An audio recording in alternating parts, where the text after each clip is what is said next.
Mah ya tadi videonya kan gratisan gitu, biasanya video gratisan dibatasi waktu. Tadi waktunya 15 menit.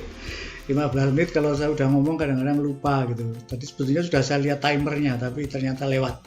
Tadi sampai ciri-ciri methyl yellow ya, yang berpendar tuh. Berpendar tuh Anda tahu nggak berpendar itu? Kuning dan berpendar. Anda pernah melihat kunang-kunang belum? Masih ada kunang-kunang nggak di kampung lo? Dulu saya mainnya kunang-kunang, kemudian ada hewan-hewan lain yang mengkilat seperti emas. Kunang-kunang itu kalau dipegang, kalau siang hari tidak ada apa-apanya, tapi kalau malam hari di bagian perutnya ada fosfornya, zat fosfor itu warna kuningnya berbeda dengan kuning biasa, kuning seperti ini, tulisan ciri-ciri ini, ciri-ciri kuning, tapi berpendar, jadi lebih bercahaya gitu ya. Itu biasanya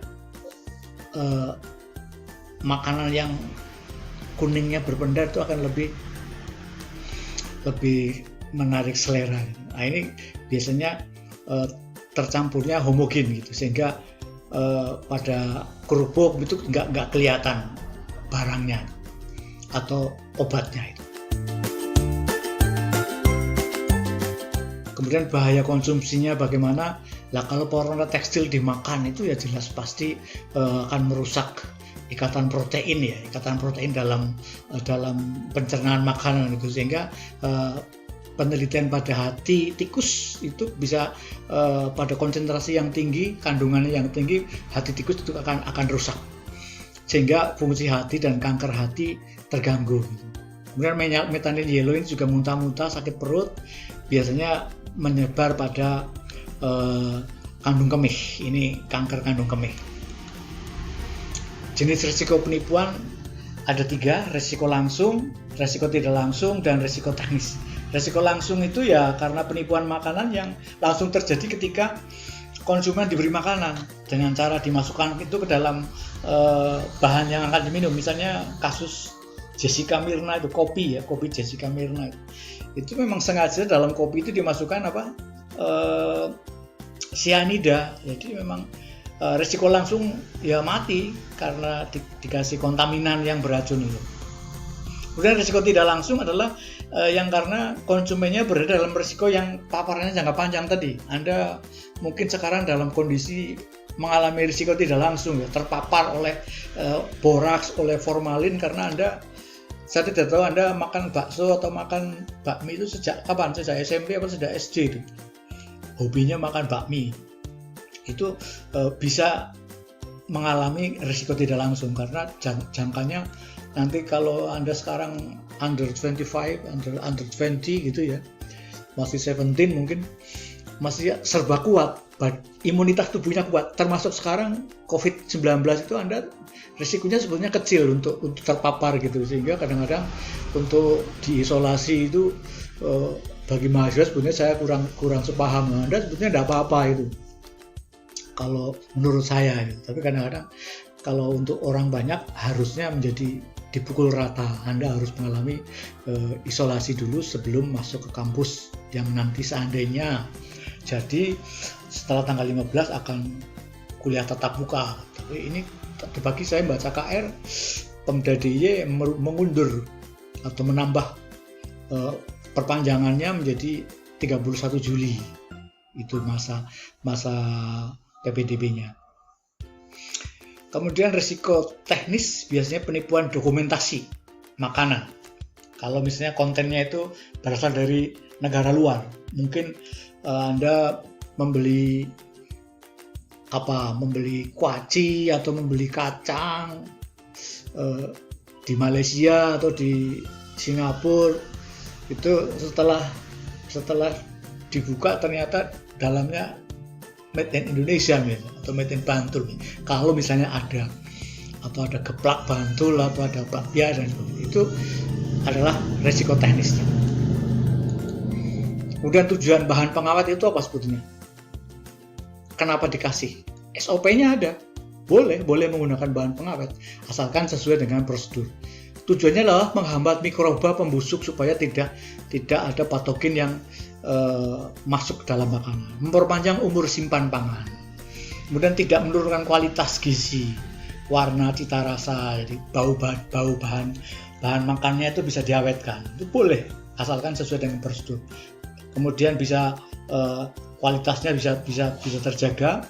Kemudian tidak digunakan untuk menyembunyikan penggunaan bahan yang salah atau tidak memenuhi persyaratan, tidak digunakan untuk menyembunyikan kerusakan bahan pangan. Kadang-kadang bahan pangan yang sudah rusak, mungkin sambal kalau rendang tuh bisa sampai berapa minggu, berapa bulan ya, yang dari Padang itu ada enggak rendang, atau gudeg. Sekarang gudeg dalam bentuk kendil itu bisa sampai tahan lama itu karena ada bahan pengawetnya, tapi itu dibolehkan. Kemudian bahan tambahan pangan dan jenis bahan pangan ini misalnya ada agar-agar, itu ada dalam es krim, dalam yogurt dan sebagainya, amonium alginat es krim, asam alginat di sarden, astil dipati adipat itu ada yogurt, kaldu, kemudian ada dextrin pada es krim, dan sebagainya, itu di kalsium fosfat ada pada keju, pada susu bubuk dan sebagainya. Ini semuanya ada bahan tambahan pangan yang Anda makan tiap hari. Ini perlu hati-hati. Kemudian ada istilah tujuan penyedap rasa. Penyedap rasa Anda tujuannya sebetulnya untuk apa? Secara teoritis adalah untuk merubah aroma hasil olahan. Misalnya kadang-kadang ada Anda makan gudeg manggar bunga kelapa itu ya, kan nggak enak itu. Tapi dengan adanya penyedap rasa, maka aroma bunga kelapa itu tidak terasa lagi, bahkan bisa terasa seperti daging misalnya gitu. Modifikasi pelengkap atau penguat aroma. Kadang-kadang aromanya yang kurang menggugah gitu ya, dikasih penyedap rasa, sambal satu cowek gitu, dikasih micin setengah kilo misalnya gitu ya, nah, misalnya gitu, itu tidak boleh.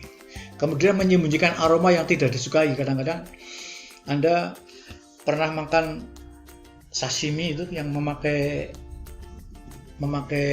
pedas-pedas itu di hidung, namanya lupa saya. Itu tujuannya adalah untuk menyembunyikan aroma yang tidak disukai. Itu karena sebetulnya menutupi aroma daging mentahnya itu, supaya tidak terasa, sehingga kalau ada